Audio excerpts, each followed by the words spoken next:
It has been more than 16 years since a civilian working for the Navy was charged with passing secrets to Israel. Jonathan Pollard pled guilty to conspiracy to commit espionage and is serving a life sentence. At first, Israeli leaders claimed Pollard was part of a rogue operation, but later took responsibility for his work. Now, Fox News has learned some U.S. investigators believe that there are Israelis again very much engaged in spying in and on the U.S., who may have known things they didn't tell us before September 11th. Fox News correspondent Carl Cameron has details in the first of a four-part series. Since September 11th, more than 60 Israelis have been arrested or detained, either under the new Patriot anti-terrorism law or for immigration violations. A handful of active Israeli military were among those detained, according to investigators, who say some of the detainees also failed polygraph questions when asked about alleged surveillance activities against and in the United States. There is no indication that the Israelis were involved in the 9/11 attacks, but investigators suspect that the Israelis may have gathered intelligence about the attacks in advance and not shared it. A highly placed investigator said there are, quote, tie-ins, but when asked for details, he flatly refused to describe them, saying, quote, evidence linking these Israelis to 9/11 is classified. I cannot tell you about evidence that has been gathered. It's classified information. Fox News has learned that one group of Israelis, spotted in North Carolina recently, is suspected of keeping an apartment in California to spy on a group of Arabs who the United States is also investigating for links to terrorism. Numerous classified documents obtained by Fox News indicate that even prior to September 11th, as many as 140 other Israelis had been detained or arrested in a secretive and sprawling investigation into suspected espionage by Israelis in the United States. Investigators from numerous government agencies are part of a working group that's been compiling evidence since the mid-90s. These documents detail hundreds of incidents in cities and towns across the country that investigators say, quote, may well be an organized intelligence gathering activity. The first part of the investigation focuses on Israelis who say they are art students from the University of Jerusalem and Bezalel Academy. They repeatedly made contact with U.S. government personnel, the report says, by saying they wanted to sell cheap art or handiwork. Documents say they, quote, targeted and penetrated military bases, the DEA, FBI, and dozens of other government facilities, and even secret offices and unlisted private homes of law enforcement and intelligence personnel. The majority of those questioned, quote, stated they served in military intelligence, electronic surveillance intercept, and or explosive ordnance units. Another part of the investigation has resulted in the detention and arrests of dozens of Israelis at American Mall kiosks, where they've been selling toys called Puzzle Car and Zoomcopter. Investigators suspect a front. Shortly after the New York Times and Washington Post reported the Israeli detentions last month, the carts began vanishing. Zoomcopter's webpage says, we are aware of the situation caused by thousands of mall carts being closed at the last minute. This in no way reflects the quality of the toy or its saleability. The problem lies in the operator's business policies. Why would Israelis spy in and on the U.S.? A General Accounting Office investigation referred to Israel as Country A and said, quote, according to a U.S. intelligence agency, the government of Country A conducts the most aggressive espionage operation against the U.S. of any U.S. ally. A defense intelligence report said Israel has a voracious appetite for information and, quote, the Israelis are motivated by strong survival instincts which dictate every facet of their political and economic policies. It aggressively collects military and industrial technology, and the U.S. is a high priority target. The document concludes, quote, Israel possesses the resources and technical capability to achieve its collection objectives. A spokesman for the the Israeli embassy here in Washington issued a categorical denial, saying any suggestion that Israelis are spying in or on the U.S. is, quote, simply not true. There are other things to consider, and in the days ahead, we will take a look at the U.S. phone system and law enforcement's methods for wiretaps, and an investigation into the possibility that both have been compromised by our friends and allies overseas. Brett? Carl, what about this question of advanced knowledge of what was going to happen on 9/11? How clear are investigators that some Israeli agents may have known something? Well, it's very explosive information, obviously, and there's a great deal of evidence that they say they have collected, none of it necessarily conclusive. It's more when they put it all together. A bigger question, they say, is how could they not have known? Almost a direct quote, Britt. This going to the fact that they were spying on some Arabs, right? Correct. All right, Carl, thanks very much. We reported on the approximately 60 Israelis who had been detained in connection with the September 11th terrorism investigation. Carl Cameron reported that U.S. investigators suspect that some of these Israelis were spying on Arabs in this country and may have turned up information on the planned terrorist attacks back in September that was not passed on. Tonight, in the second of 4 reports on spying by Israelis in the U.S., we learn about an Israeli-based private communications company for whom a half dozen of those 60 detained suspects worked. American investigators fear information generated by this firm may have fallen into the wrong hands and had the effect of impeding the September 11th terror inquiry. Here's Carl Cameron's second report. Fox News has learned that some American terrorism investigators fear certain suspects in the September 11th attacks may have managed to stay ahead of them by knowing who and when investigators are calling on the telephone. How? By obtaining and analyzing data that's generated every time someone in the U.S. makes a phone call. One sitting in state, please. Here's how the system works. Most directory assistance calls and virtually all call records and billing in the U.S. are done for the phone companies by Amdocs Limited, an Israeli-based private telecommunications company. Amdocs has contracts with the 25 biggest phone companies in America and more worldwide.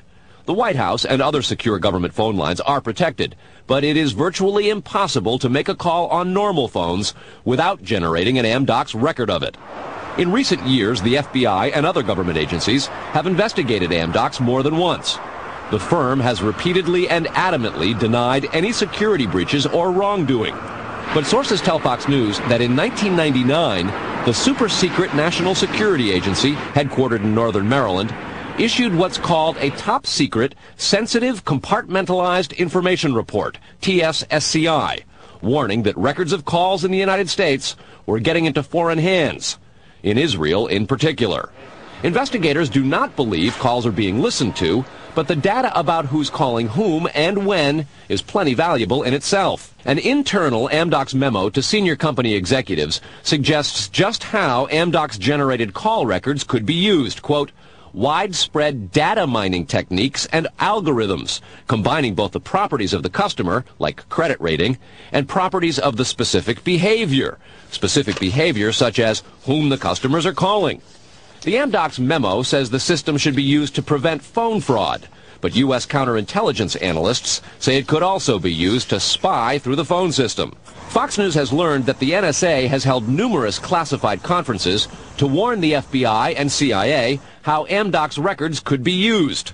At one NSA briefing, a diagram by the Argonne National Lab was used to show that if the phone records are not secure, major security breaches are possible. Another briefing document said, quote, it has become increasingly apparent that systems and networks are vulnerable. Such crimes always involve unauthorized persons or persons who exceed their authorization, acting on exploitable vulnerabilities. Those vulnerabilities are growing because, according to another briefing, the U.S. relies too much on foreign companies like Amdocs for high-tech equipment and software. Quote, many factors have led to increased dependence on code developed overseas. We buy rather than train or develop solutions. U.S. intelligence does not believe the Israeli government is involved in a misuse of Amdocs information, and Amdocs insists that its data is secure. What U.S. government officials are worried about, however, is the possibility that Amdocs data could get into the wrong hands, particularly organized crime, and that would not be the first time that such a thing has happened.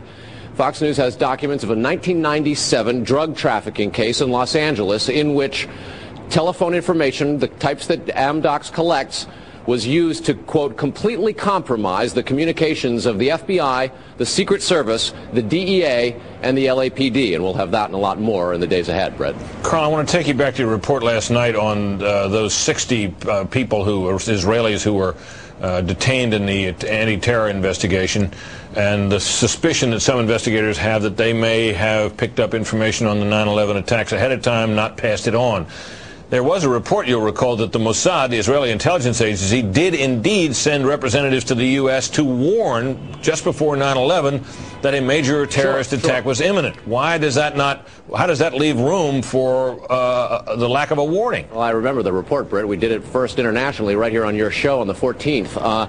What investigators are saying is that that warning from the Mossad was nonspecific and general, and they believe that it may have had something to do with the desire to protect what are called sources and methods in the intelligence community. The suspicion being perhaps those sources and methods were taking place right here in the United States. The question came up in the Select Intelligence Committee on Capitol Hill today.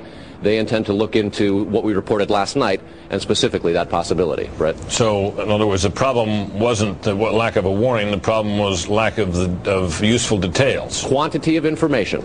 All right, Carl, thanks very much. Coming up next, Israeli-based company called Amdocs that generates the computerized records and billing data for nearly every phone call made in America. As Carl Cameron reported, U.S. investigators digging into the 9/11 terrorist attacks fear that suspects may have been tipped off to what they were doing by information leaking out of Amdocs. In tonight's report, we learned that the concern about phone security extends to another company founded in Israel that provides the technology that the U.S. government uses for electronic eavesdropping.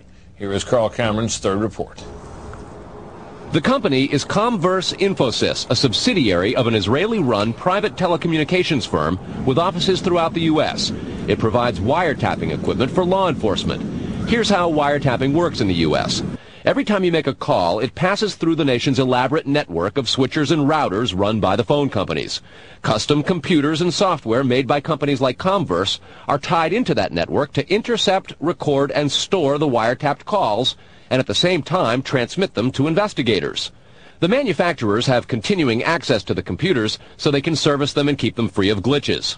This process was authorized by the 1994 Communications Assistance for Law Enforcement Act, or CALEA. Senior government officials have now told Fox News that while CALEA made wiretapping easier, it has led to a system that is seriously vulnerable to compromise and may have undermined the whole wiretapping system. Indeed, Fox News has learned that Attorney General John Ashcroft and FBI Director Robert Mueller were both warned October 18th in a hand-delivered letter from 15 local, state, and federal law enforcement officials who complained that, quote, law enforcement's current electronic surveillance capabilities are less effective today than they were at the time CALEA was enacted.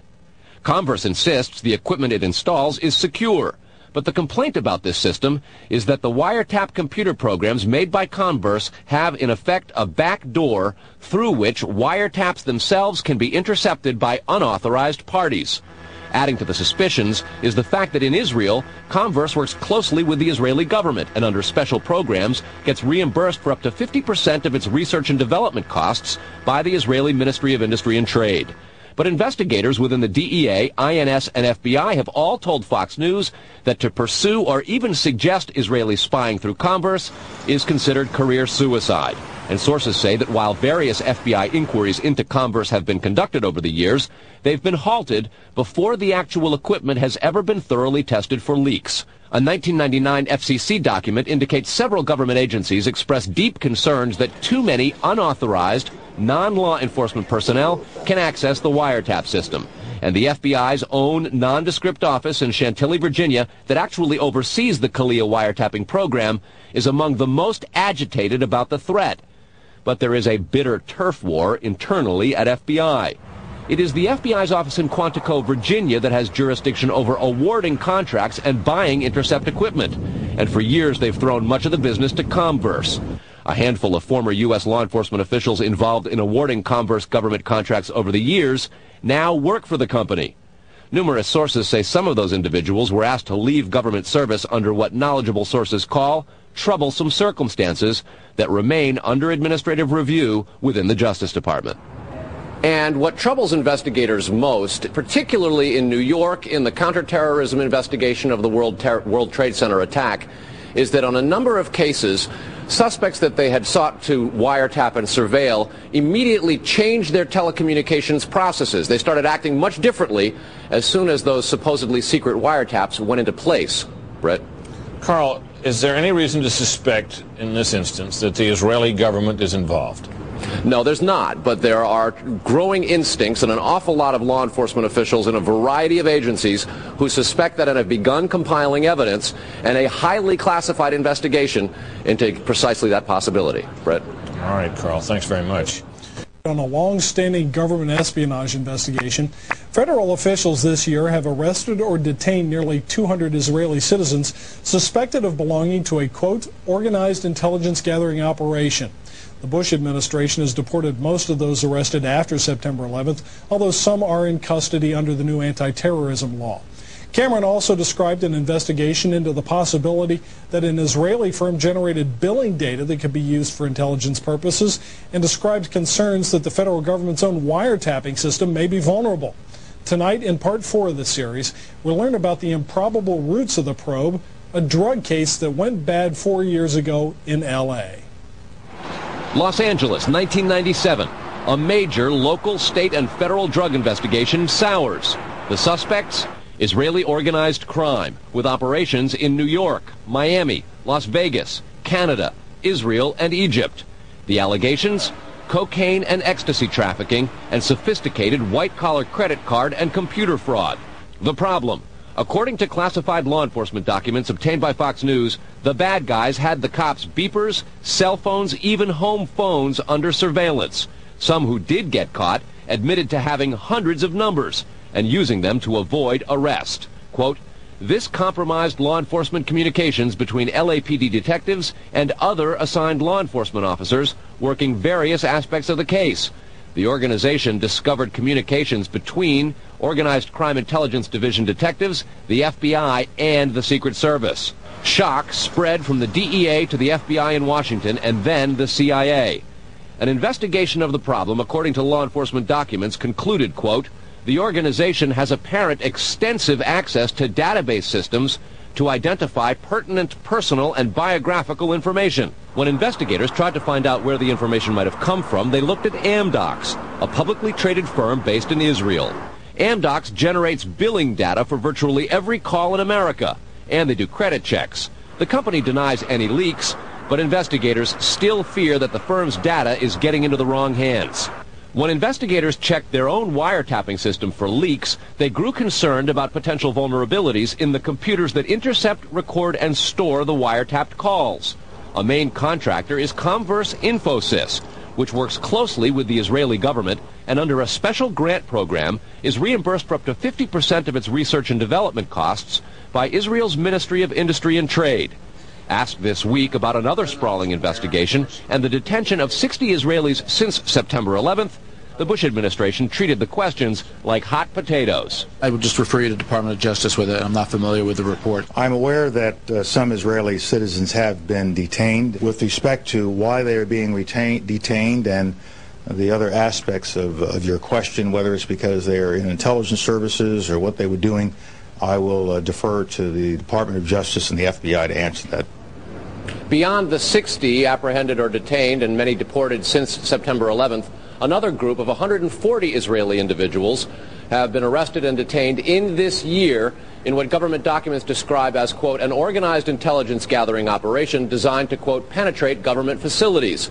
Most of those individuals said they had served in the Israeli military, which is compulsory there, but they also had, most of them, intelligence expertise and either worked for Amdocs or other companies in Israel that specialize in wiretapping. Earlier this week, the Israeli embassy here in Washington denied any spying against or in the United States. Tony? Carl, we've heard the comments from Ari Fleischer and Colin Powell. What are officials saying behind the scenes? Well, there's real pandemonium described at both the FBI, the DEA, and the INS. A lot of these problems have been well known to some investigators, many of whom have contributed to the reporting on this story. And what they say is happening is supervisors and management are now going back and collecting much of the information because there's tremendous pressure from top levels of all of those agencies to find out exactly what's going on. At the DEA and the FBI already, a variety of administrative reviews are underway in addition to the investigation of the phenomenon. They want to find out how it is that all this has come out, as well as be very careful because of the explosive nature and very political ramifications of the story itself. Tony? All right, Carl, thanks.